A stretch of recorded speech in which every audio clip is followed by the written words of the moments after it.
the next day we get a couple calls from this guy, but it was like 2 different numbers. He emailed, he texted, he booked more appointments online. Was really insisting that our esthetician and anybody else would go to his studio that he was renting out for the weekend. It got really weird, really quick. It sounds super creepy. Yeah. And I was like, you might get abducted. Yeah, that's what we said. We're like, girl, you're going to get sex trafficked.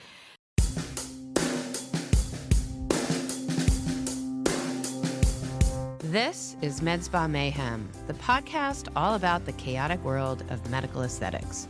From Botox to lasers to IV bars, learn how to tell real versus fake, legal versus illegal, and safe versus potentially deadly. Hear the crazy stories inside the med spa world and find out what questions to ask and how to spot the people cutting corners. I'm your host, Dr. Kate D. Together, we explore the wild west of medicine that is the aesthetics industry.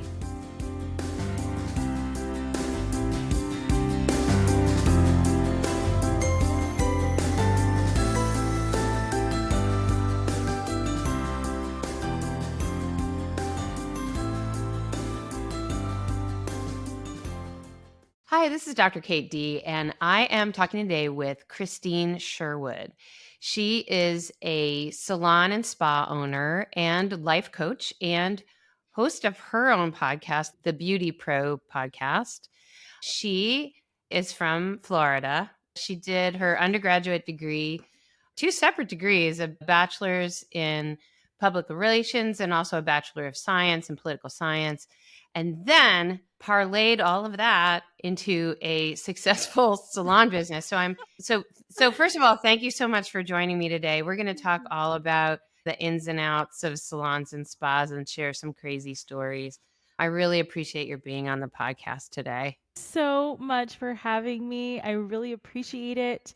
Yeah, I have grown up in the beauty industry for sure. So I'm excited to talk about all the things. Yeah, well, and so we should mention that I recently did an interview with you on your podcast, which hasn't aired yet. So that'll be upcoming kind of early 25, right? Yep, 2025. So that was super fun, by the way. I loved our conversation. That's why you're here today. I think we have a lot to talk about. So I was hoping you could tell our listeners how you ended up in the salon business and because that's really a great story. So can you talk about how you grew up in the industry?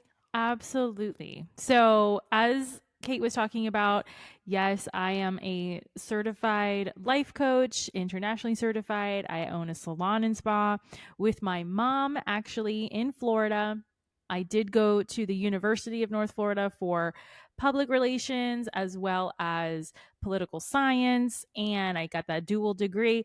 And growing up in the beauty industry, I had always said, I was like, no, I'm going to be a lawyer. And then I was like, no, I'm going to be an ophthalmologist. And then I said, no, I'm going to be back to a lawyer.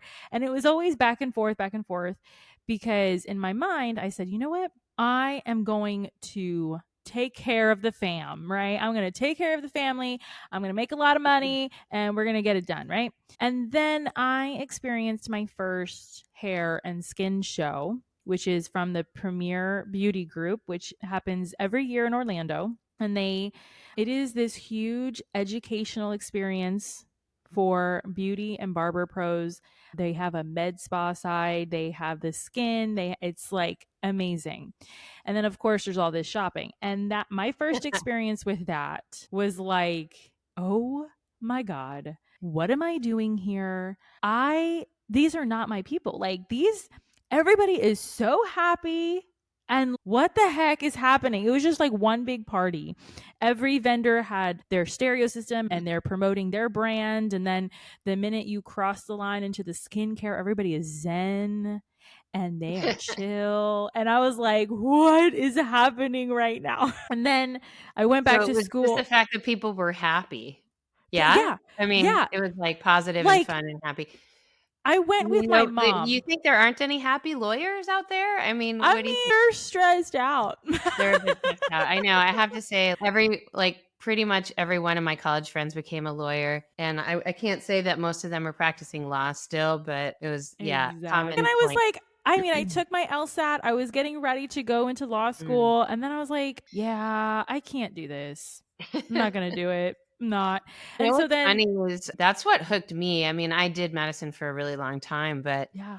one day in aesthetics, and I'm like, oh my God, everyone's happy over here. Yeah, Big they're all influence. happy and they are making money. Okay. And the thing is, I went with my mom who is the hairdresser in the family, and I saw her in a completely different light. Mm. She was like a kid in a candy store, so excited, and I was like, I'm just going to be silent. I'm just going to let her take the lead. I'm not going to argue. I remember saying this. I'm not going to argue. I'm not going to want to do anything that I want to do. This is about her. I'm going to let her shine. And so How that old was, were you at that point? I must have been maybe like 15 years old, Oh, okay. So but still very young. I was still very young. And full on into the part where you argue with your mom all the time. So you're deciding you're gonna be quiet was really significant. Yeah, exactly.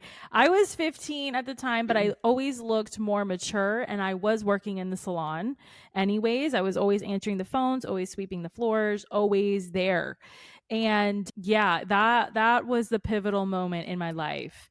And then when I finished university, I decided, I'll just go back home. I'll find myself, right? Mm.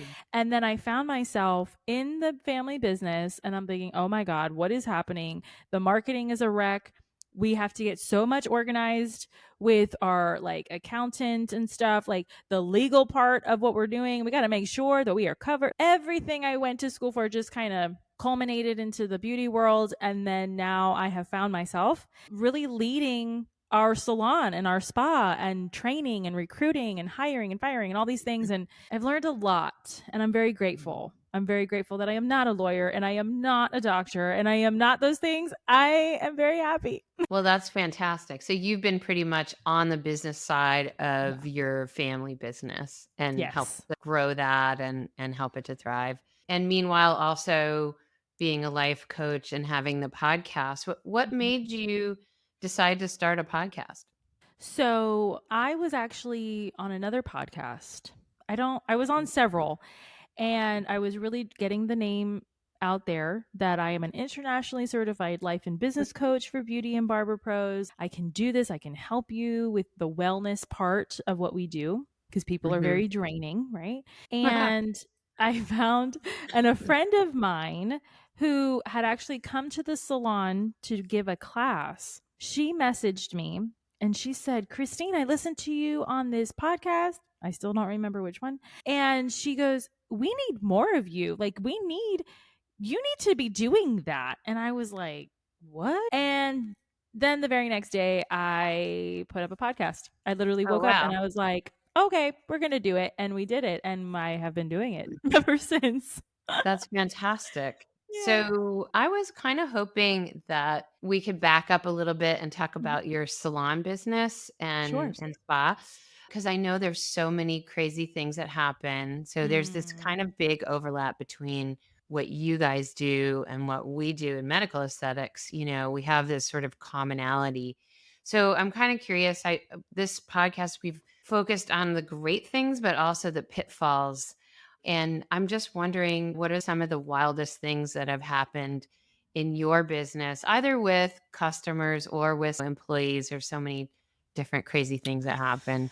Oh, we have been very fortunate and very blessed that we haven't had anything too crazy happen in the spa or the salon, like with the waxing and the facials we haven't had anything too nuts. However, I will share a story that when I was at a local cosmetology and spa school, and I asked them, I said, okay, so we are hiring estheticians. We do need some on staff, but do you teach Brazilian waxing, right? You do that. And they said, no. And I said, what do you mean? They need to know that. Like, they need to get a Brazilian wax. What are you guys doing? And they told me, no, we don't do it.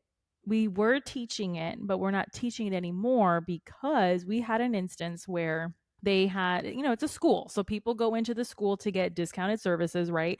And they're Sure. helping out the students. So the students gave a Brazilian wax and they applied the wax where they were supposed to, but the client did not follow instructions very well. And you got to lay a certain way so the wax doesn't touch each other. And the client, I don't know, she moved or something, and the wax basically closed her up. Oh. So she Okay. could, so the girl tried to wax and she couldn't because she was literally basically glued together with wax. I don't know the full story, so this is definitely hearsay, but she got stuck together and then the client would not let them take the wax off. So the Oh, client no. left. The client left. These poor students are traumatized. They're probably real estate agents now. And the client left with wax in Oh, her my cage. God. And she had to, I don't know what happened after How she that, got it off? Oh, my goodness. Okay. but yeah, so I've heard of that. So, we were like, okay, we're going to make sure you are trained to do at least a To deep do bikini. everything. Yeah. Yeah. Let's not do Brazilians. That's really interesting. I can't imagine. So, I mean, Brazilian waxing is such a common treatment. It's really hard to imagine graduating from school not having like any experience Right. doing that. I could see finding the right model would be really important. Yeah, one who follows instruction, Yeah. that would be great. So actually, it's interesting because the reason I got into aesthetics is that I had two OB-GYN friends who had added aesthetics to their practice in the aughts, like 2003 or 4 or so. Yeah. And back then was kind of the beginning of Brazil, that's when Brazilians Mhm. started to become really Mhm. popular and Mhm. people started doing it and not every place was so great. And my friends were having a series of patients come in with vaginal abscesses from Brazilian waxing. So clearly very important who you go to for that. Yes. And they would have to treat it and it would be unpleasant. And then they Oh, would tell their patient, you can't do this again. And the patients are like, "Oh, yeah? There's no way I'm not doing it." So, because once you go Brazilian, it's that's hard to turn true. I back. mean, And yeah. and so they ended up my doctor friend like, they ended up buying one of the first lasers for laser hair removal and doing laser hair Yeah. removal because they were able to do that in a safe way that would not, cause any infection. And so that's how they got into aesthetics, and they developed this Yes. whole part of their practice. And 10 years later, they kind of recruited me into it. So how I ended up in it, but that's so It's that's so great. crazy, and it's just, I mean, I don't know what I would do. I would freak out. I'd be like, If you you're got gonna take glued this together off." down there, Yeah. yeah. Oh my god. But then I do remember when the lasers came out, and I had some friends and some clients tell us about it. But then after a while, those I heard the other side where that there were some guys in these relationships and they wanted hair. They wanted hair. And so then the girls who got the lasers were like, "Are you freaking kidding me? You want hair? I just spent so much money to take." Okay, and they broke up. It was like a weird Oh my thing. god, that's hilarious. Okay. I don't know how likely that would be. I will say it is permanent. Like, people talk about, is it permanent or not? Yes, it's definitely permanent. Yeah. And so if you know 100% you don't want the hair back, then laser is fine.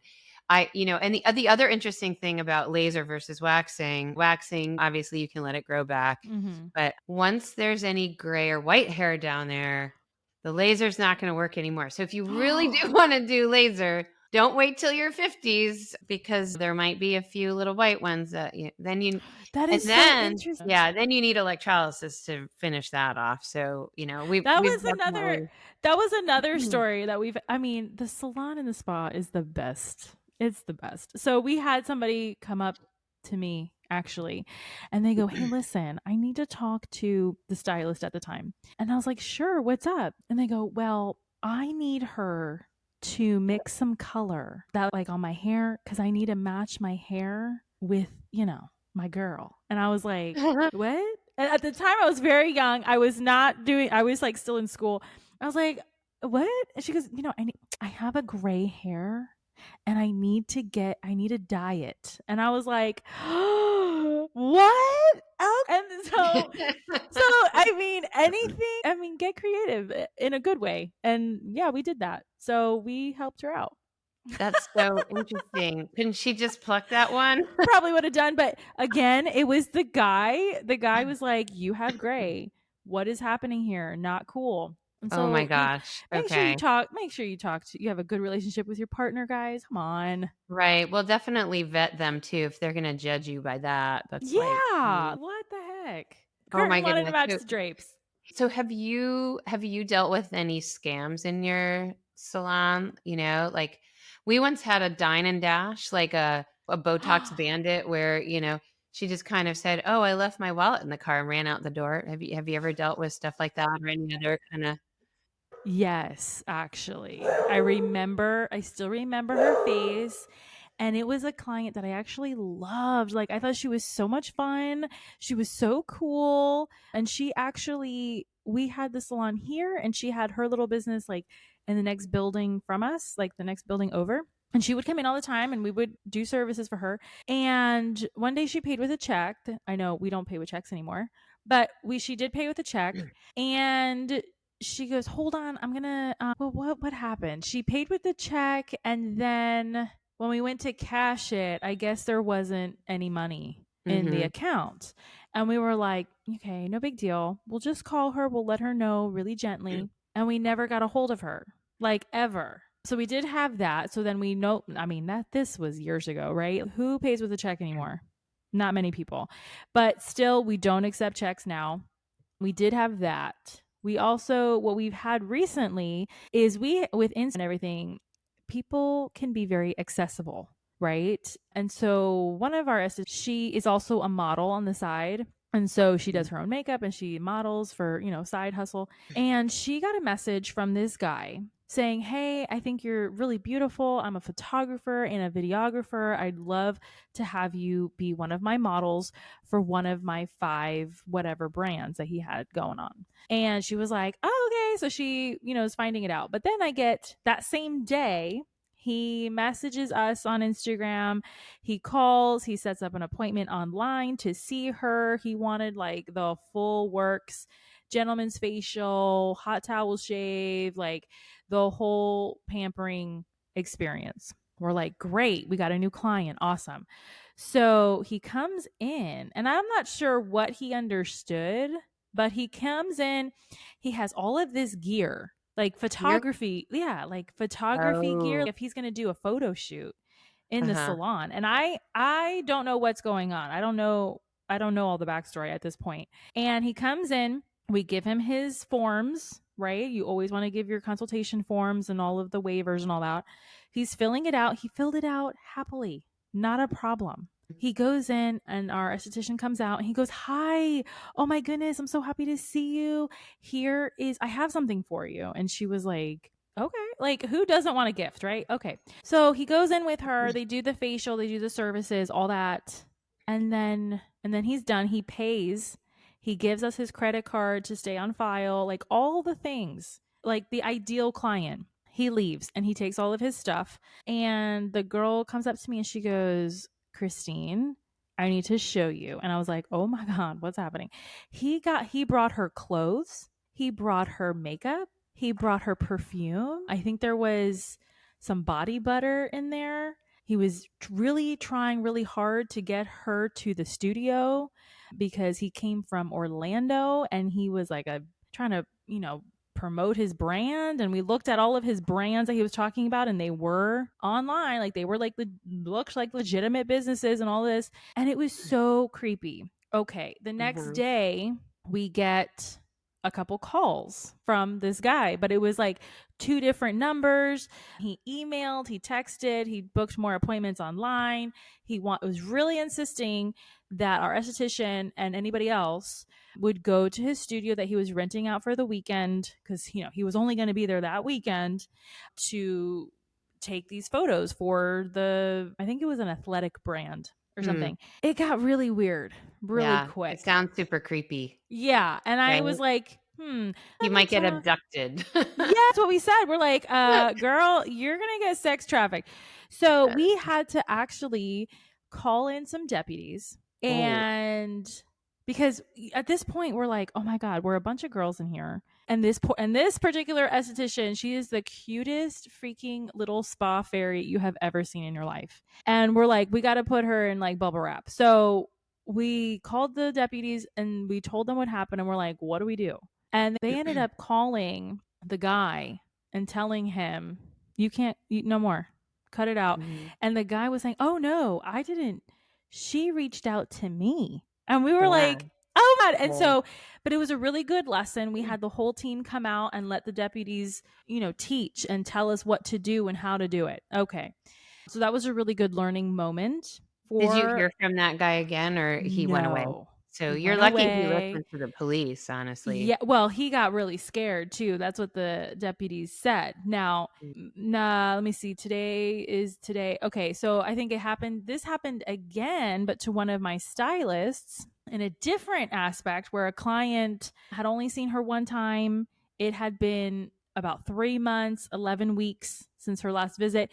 And she said, this was a brand new person. Okay. These are brand new clients. Okay. And she again messages my stylist and says, hey, how are you? I have a gift for you. And she showed it to us, and we were like, this is exactly what happened the other day. The deputies told us we had this whole Uh-huh. thing. If you want to accept the gift, fine. But now at this point, we have to protect everybody else because this sounds like the same exact thing. And when she was here the first time, she was a little jittery at the conversation you guys were having. So Huh. it's not probably a good idea. So, yeah, the scams, and you can never be too careful, Yeah. and I know it can be uncomfortable as an esthetician or a stylist. Like, you don't want to turn anybody away, right? We are all Right. in this together. We're all really desperate for money. I mean, let's be real, right? Like, we all got groceries we got to buy. Okay. Right. Well, it's hard And, to turn down business, and you don't wanna turn people away right, either for some arbitrary right. reason, and you're trying to make sure people are legit. Right. Like, you don't want to be Yeah. weird. You don't want to be weird, but that person who's messaging you or who has only seen you one time in 3 months, like she's not even a regular, client, all of a sudden she has a gift for you. What is the gift? Is it a bomb? Is it acid? What are you going to do to What's me? in there? Like maybe not. Yeah, So yeah. that's the weird stuff we've had.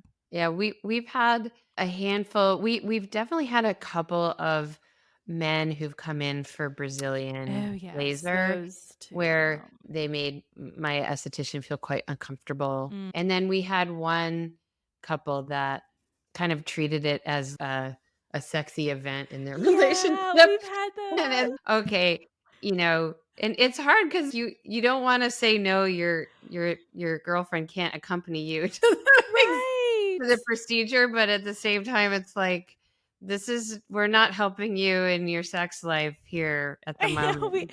we got Take a that couple home. calls. We've got a couple calls for that too, and we were like, okay, but it never happened. They changed it, and we were like, you know what? That's Like probably better.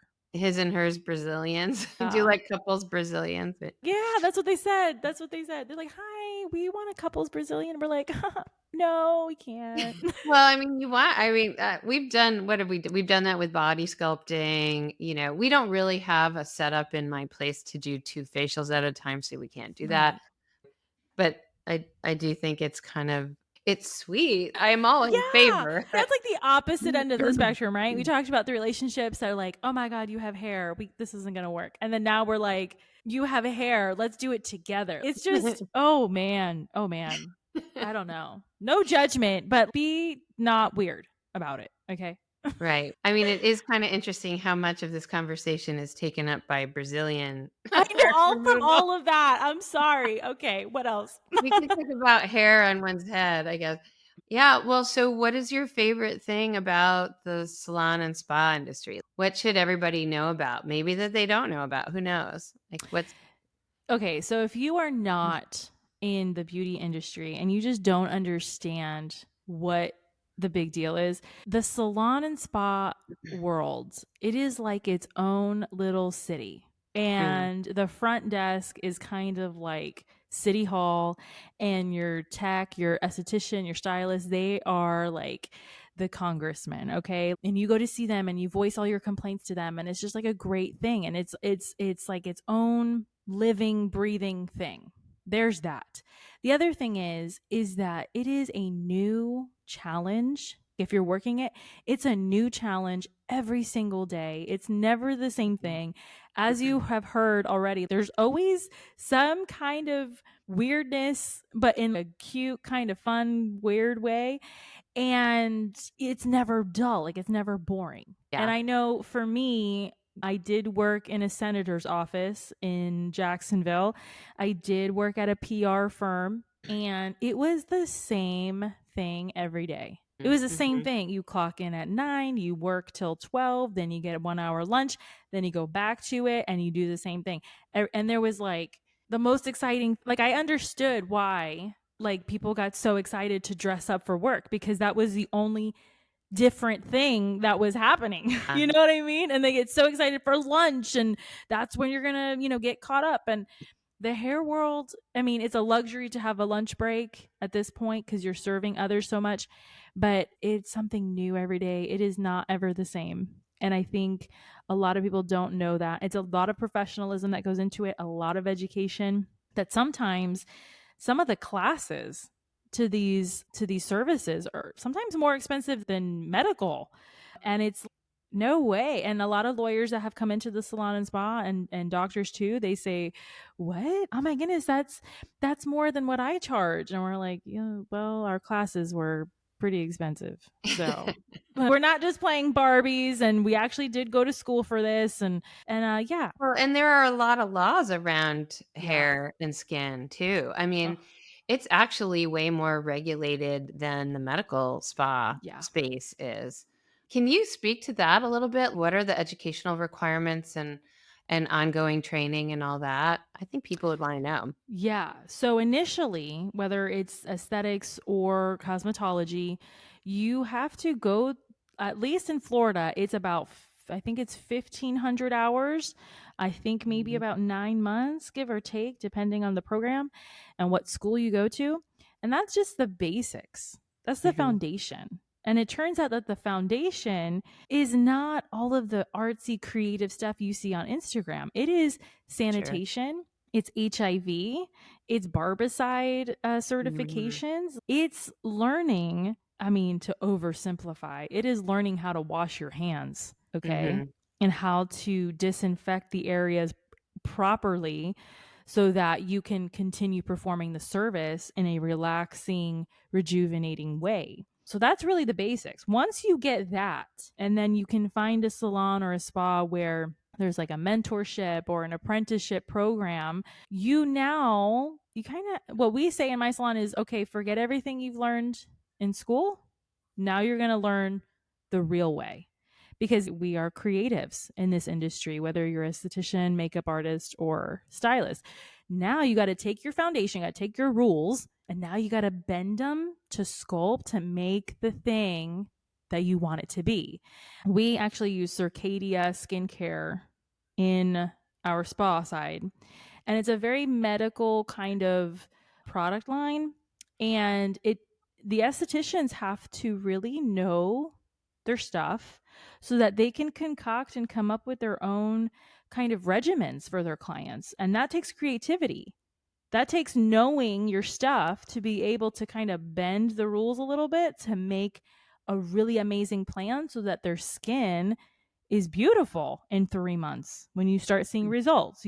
So there's that part. The other thing is continued education. I said I went to a hair and skin show in Orlando, which is held every year, and they have it all around the country, and there's multiple different kinds of hair and skin shows. It is so vital that our estheticians, that our hairdressers, all those, that they're constantly educating themselves, because there's new techniques, there's new product lines, there's new just ways of doing things that are just going to add to that creativity, to that repertoire of getting to the same result just in a different way. And you get so motivated, and you always learn something new. And I am not a hairstylist or esthetician by trade. And I can tell you that going myself, I'm seeing it from a different aspect, from the communication side, from the legal side, from the presentation of it. And I get so pumped up and so motivated. And I can take what they're teaching and apply it to my everyday life. So it's so important to continue that. And personal development is another thing. Like, just desire to be a better version Mhm. of you, and everything else kind of comes. And are there, so I know that, so with continuing education, all the Yeah. training and certification and licensure and inspections, are there a lot of salons that don't go through those hoops that are kind of on the outside of the system? Yeah. Yes. Yeah. So fortunately for us, we stress it pretty bad. We are very much about following the rules of the Hmm. state, of the Department of Regulation for us. That's what it's called here in Florida. And just knowing our limits so that we can Hmm. maximize it out. Okay. But there are a lot of stylists, a lot of estheticians, makeup artists, salons who they don't do it. Like, they'll go to a hair or skin show maybe once every 20 years. Huh. Can you imagine what they're missing? The industry is changing every hour, every day. And so Yeah. then for 20 years, like, girl, what are you doing? You're starving yourself and your clients. And if you see, if you, as a coach, it's always the ones that say, no, I don't need help, that you see them and they are haggard, they're exhausted, they're Hmm. overwhelmed, they're drained out, their hair and their skin are dull because they're not feeding their soul, you know? And it's, yeah, and there are quite a few salons who, you might think this is crazy. There are some spas who bring their dogs to work. Oh, yeah. That's something that has really gotten me in the last, I think since COVID, people bring their Yeah. dogs everywhere. And the thing is that dogs lick things and there's bacteria everywhere. And you can't have, as much as dogs are lovely and people love their Mhm. pets and they want to bring them, you can't smear dog bacteria all over a sterile place and expect people to not get skin infections and other things. I Right. mean, Like, I love my beagle, okay? He's my best friend. He goes with me everywhere. But no, you yeah, cannot have you cannot. And I know people are like, "Well, my dentist has 2 Great Danes in his office." And I'm like, yeah. "Disgusting. No, thank you." Well, right. The thing that in with dentistry is your mouth is filled with yucky bacteria and all of their equipment is to keep the bacteria in your mouth and not on them, right? It's very different when we're treating skin and especially in Mhm. my office where we're penetrating the skin, we're doing medical Yeah. things. You know, you can't have bacteria from random places floating around. So we have a very strict no animals. Well, for us in Florida, I just had a new stylist today, just got his license, and he took his test today. And in the state of Florida, you cannot have animals in the salon or spa. That is the law. You cannot. It is a Yeah. sanitation issue. So it's no, you can't. You can't Yeah. do that. So for everybody out there, we're not trying to be mean to your pet or to you or No. cause separation anxiety, but we really have it's not just complying with the law, but we really believe that we're saving your skin. So, Hey, thank you yeah. for that. Yes. Yes. Is there any way besides spotting a pet in the Mhm. salon, is there any way for people to tell a place is cutting corners like that? Or what do you tell people to look for when they're looking for a new place when they move to a new city? First and foremost, listen to your intuition, right? Mm, You're going to you're going to feel vibes before you understand what's happening, right? That's the first and foremost. If it's skincare, look to see, ask. This is these are reasonable questions to ask, and it should be the conversation that your esthetician is educating you on. Ask them about their license, like how many times they clean their makeup brushes, their utensils, like when was the last time they changed their barbicide. Look to mm, see, especially if you're getting a massage too, look to see at the equipment. Are they clean or is it mhm, yellow? Does it mm, stink? Is there wax on the floor? Look at the sheets. I know sometimes when the wax will get on the sheets, or like maybe the wax oil to remove, it'll get on the sheets. That's kind of normal. But if it's like really gross, Yeah. Like Well, they need to buy new sheets. Like that might not be the best place right. for you, you know? Like there is some leeway because, things happen and it's actually like a great spa, but sometimes it's look to see if they're double dipping. That is a Mm. no-no, a huge no-no. I know with microneedling, Can you explain what double dipping is? double dipping. Okay, if you don't know what that is, if you're getting a wax, even if it's a brow wax, a leg wax, whatever, and they use the same stick. They take a stick, they put it on you, and then they take the same stick and they put it back in the wax pot to get more wax. That is Mhm. double dipping. They need to get a new stick for every wax application. That's double dipping because this is nothing against anybody, but you have germs on your face and it's not nice to put those germs and contaminate the whole pot of wax. Okay, we got to start fresh every time. So yeah, have these conversations with your estheticians, with your makeup artists.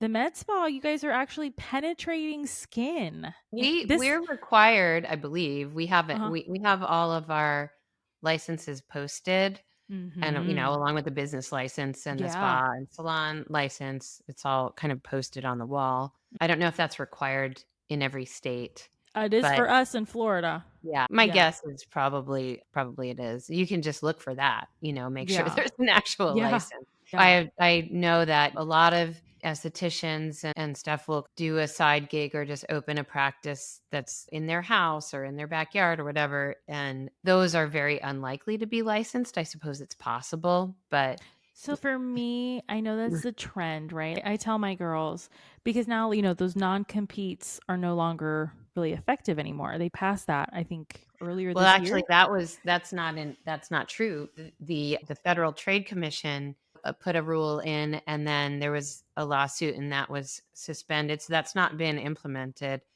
and the likelihood of that being implemented under the new regime is extremely like zero. So that's not actually the case. Every state, though, does I'm gonna look have it up. its own state limitations on Mhm. non-competes. Okay. And they're all different. So the only state that I know of that really doesn't allow them at all is California, but Hey, they I'm do gonna look exist this in up. Iowa. The Yeah, education. Okay, yeah. cool. Well, I know everybody wants to do the home spa or the home salon and work out of your home and all that. Look, to each their own. I know for me personally, when I go get my nails done, I don't want to be at somebody's house. I feel Yeah, I don't feel it is as sanitized as it could be. But again, to each their own because you know what works and you are attracting a certain clientele. For me personally, and for I know there are quite a few people like me, they like the salon environment. They like to go out and get their hair done, their skin done, sure. a massage, all that stuff. But I'm also very particular too, so I know that plays a part. Yeah, yeah. So first of all, we're kind of running short on time, but Yes. is there anything that we haven't talked about that you would like to leave our listeners with? Any piece of advice or anything that we haven't talked about? I will say the best piece, whether you're a doctor, you're an RN, you're in the med spa, esthetician, makeup artist, whatever you're doing, make sure one, that you know yourself, know what you want. If you're not happy with something, ask yourself why and keep asking yourself why until you get to the core. Because once you know and you understand, then you have that self awareness, and it's kind of a responsibility that you have to yourself to change your life or to change your circumstances. And once you do that, you will be so much more you'll be so much happier, and your clients will feel it, your coworkers will feel it, and even your boss will feel like if you're having issues with your boss and you are asking yourself these questions, you can talk to them, right? They're people just like you. And so definitely do that self examination because that's going to make all the difference. And you'll be able to market yourself and even attract, because it's all energy, it's all an energy shift. You'll attract your people, and you will be successful as long as you stay true to that. Well, I think that's fantastic advice. And the only thing I would add is to believe in yourself too, because once you Mm-hmm. do know your why, once you understand what truly makes you happy, you have to believe in yourself that you can make that happen. And if you don't believe in yourself, then you won't. But Yeah. if you do, you can totally make that happen. And that message is something I've tried to convey to my adult kid, like my cuspy Yes. adult children, like you have to believe that it can be done, and it totally can. Well, you know what, Christine, I love talking with you. This has been so fantastic. I really Thank appreciate you. your taking some time out today to talk to me. And for everybody listening at home, we will have links to reach Christine, all her various businesses in the show notes. So please take a look at that and you can reach out to her. So thank you so Thanks. much, Christine. Thank you so much for having me. It was such a pleasure. I love talking about our industry, so I really appreciate it. If you've learned something and like what we're doing, please tell your friends and give us a 5-star rating in your podcast app. If you have a question or a crazy story of your own you'd like to share, please send an email or voice recording to info@drkatedee.com. That's DRKATEDEE.com. Or reach us through the website MedSpaMayhem.com. And read the book. MedSpa Mayhem is available everywhere books are sold. Thanks for listening.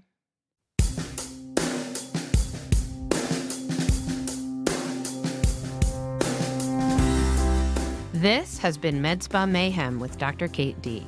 We are so grateful you're listening, and we hope you've learned at least one fun or possibly disturbing fact today. Don't forget to hit subscribe on your podcast app and leave us a 5-star review. And read the book. MedSpa Mayhem is available everywhere books are sold. Links and more can be found in the show notes and on medspamayhem.com.